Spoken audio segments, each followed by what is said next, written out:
Music, much like rhetoric, is often concerned with taking mere words and elevating them to ideas which people can be convinced of. One of the ways in which composers will do this is through a process called text painting, where the composer will paint the text they are setting music to in the mind of the listener through various musical devices, such as the shape of the melody, the harmony, the figuration of that harmony, as well as the meter and rhythm of the melody. Fanny Hensel's Nachtwanderer is an exceptional example of this, wherein the composer uses all of those musical devices and more, such as key and modality shifts, in order to depict a beautiful and bittersweet text. Before we look at this music, let's take a moment to look at the composer herself. Fanny Hensel was born on the 14th of November, 1805, and died on the 14th of May, 1847, at the age of 41 due to a stroke. Fanny Hensel was a prolific composer who composed over 200 pieces of German Lied, over 100 pieces for solo piano, as well as a collection of works for orchestra and other small ensembles.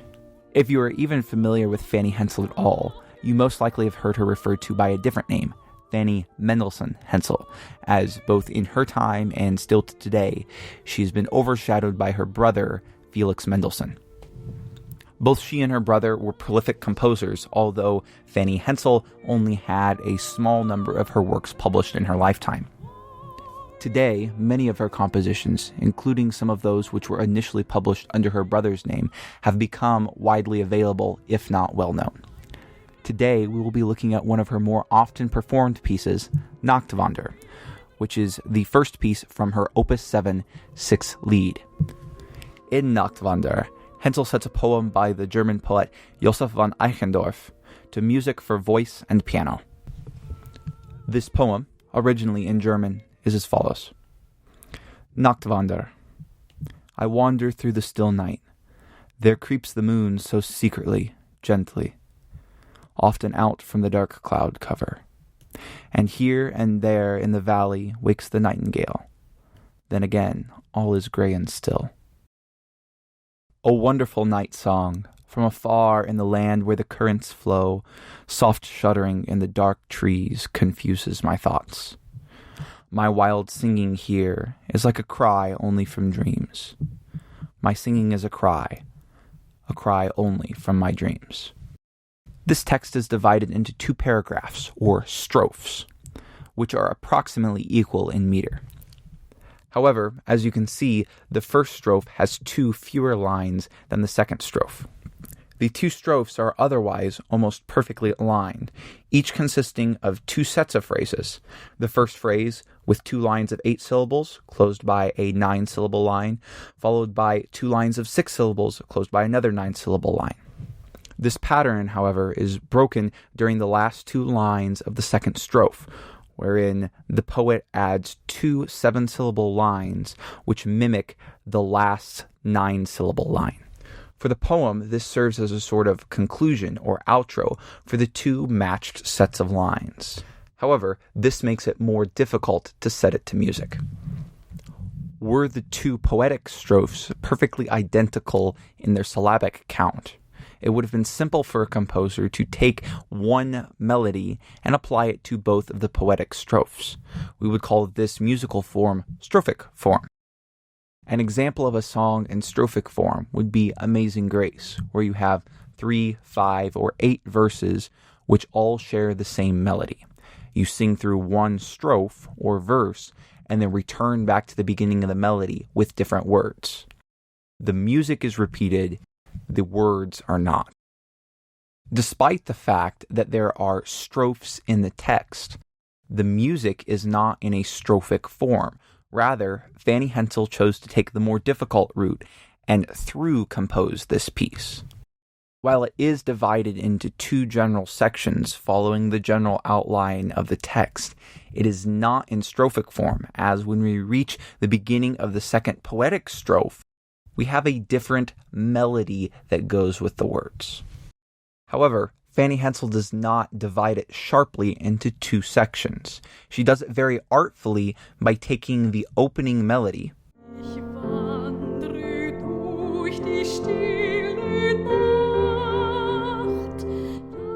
and uses it as the introduction for the second poetic strophe.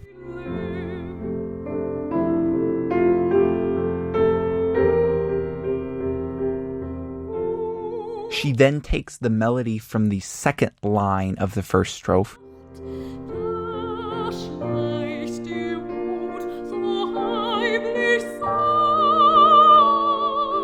and uses it as the melody for the first line of the second strophe.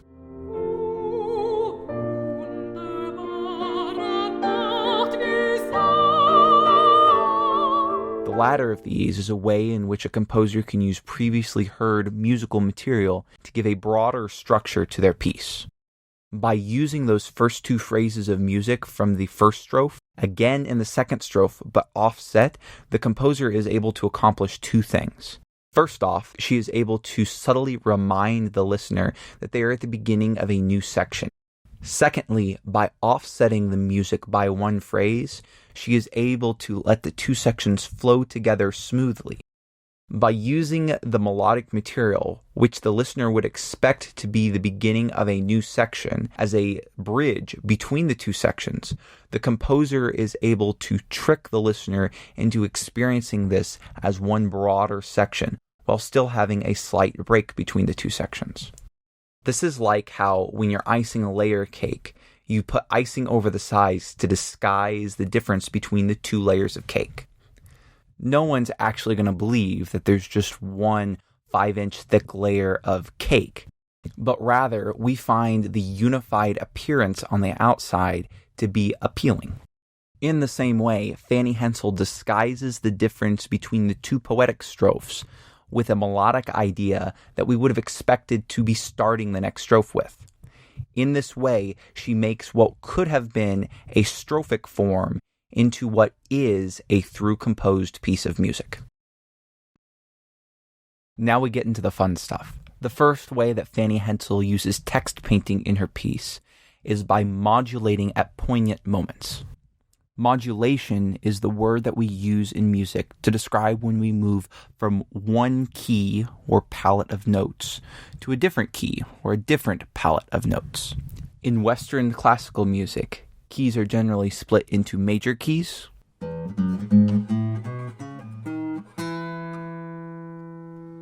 and minor keys. And they typically have one chord, usually built on the first note of the scale, which the music wants to return to. We call this the tonic chord. We start the piece in the key of F major, but it only stays there for a moment. By the end of the second phrase, we have fully modulated into D minor.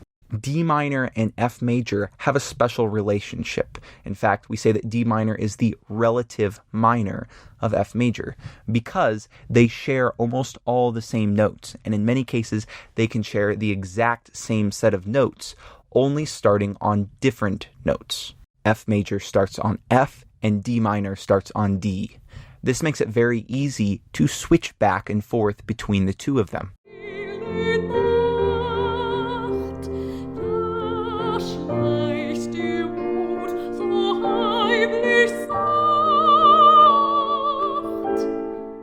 Hensel uses this modulation to the relative minor to highlight the upcoming text. In the first two lines, Hensel uses a major key to highlight the beauty of the night.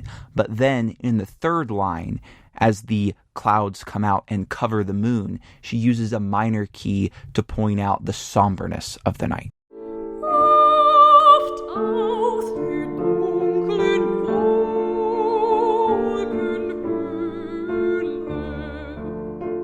One important thing to note is the smoothness with this modulation is executed. Hensel uses what's called a pivot chord to move seamlessly from F major into D minor. This pivot chord, in this case a B flat major chord, belongs equally in both F major and D minor and is fairly inoffensive in both of them. This allows there to be a brief moment of limbo when the listener is not entirely sure whether we are in a major key or a minor key. When Hensel shifts back to F major on the fourth line of text, it is much more obvious because instead of using a pivot chord, she goes directly to the dominant chord in F major. This dominant chord, C major, serves the purpose of pulling us very strongly back to the tonic chord, or F major. Hensel resolves this dissonance, or pull, immediately, but it's not a particularly satisfying resolution.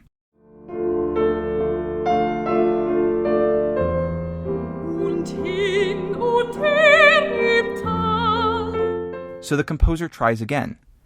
On the fifth line of text regarding the nightingale, she tries to resolve the C major chord, but fails even more drastically, pulling us further away from home.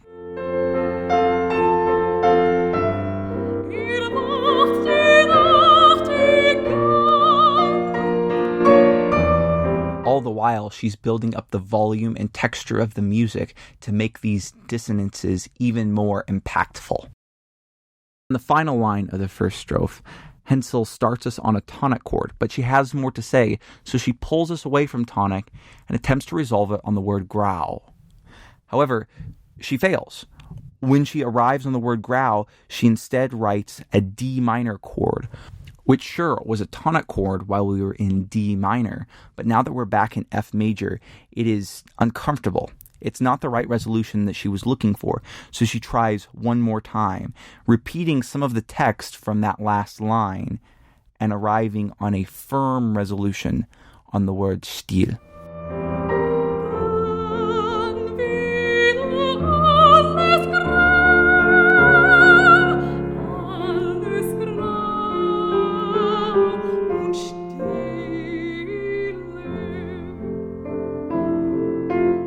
Here we can see another way that Hensel employs text painting in this composition. On the word still, which, surprise, surprise, means still, she has the piano, which has been playing almost constant eighth notes, only play the first beat and then be quiet. Be still. This is a very poignant moment in the text, and it's that brief moment of pause, of stillness, before Hensel immediately pushes us into the second section.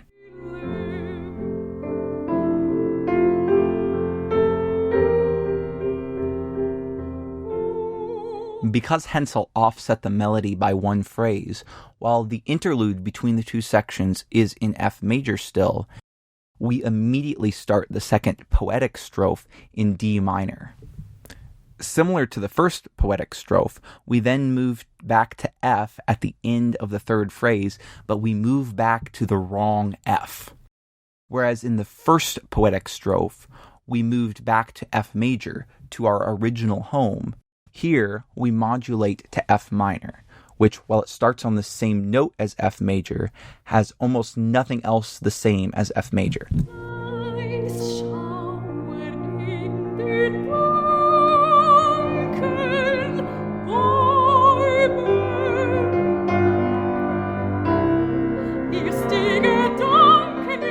But beyond the switch to this new, fairly distant minor key, we also have a meter change. Whereas we had been hearing it with one strong beat followed by two lighter beats, we're now feeling one strong beat, one light beat, one strong beat, one light beat. And because of this, it helps us build a tension in this middle section, these two 6-syllable phrases. Hensel uses this modulation to F minor, along with the meter change and the increase in volume, to help build us up to the end of the song. And she does so at just the right time. She switches all of this on the words, "confuses my thoughts," which is exactly what's happening musically. The keyboards are beginning to execute tremolos underneath the vocal line, which helps picture in our minds this idea of a dark and stormy night, where our thoughts are confused. However, being as far away from the original home as we were, being in F minor, being in a different meter, it's all resolved at once on the word träumen, on dreams.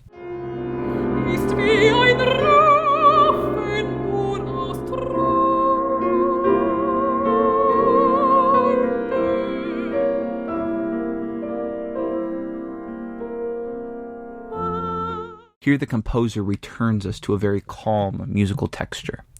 For this last moment where we attempt to resolve back to our original home one last time. You can see that much like the ending of the first poetic strophe, Hensel starts us on tonic and attempts to resolve us back home immediately on the word rufen, but this time she frustrates the resolution even more obviously, starting on a chord that doesn't even belong in F major. She then resolves it down and borrows a few chords from F minor before finally resolving back to F major, to our original tonic chord on the word träumen.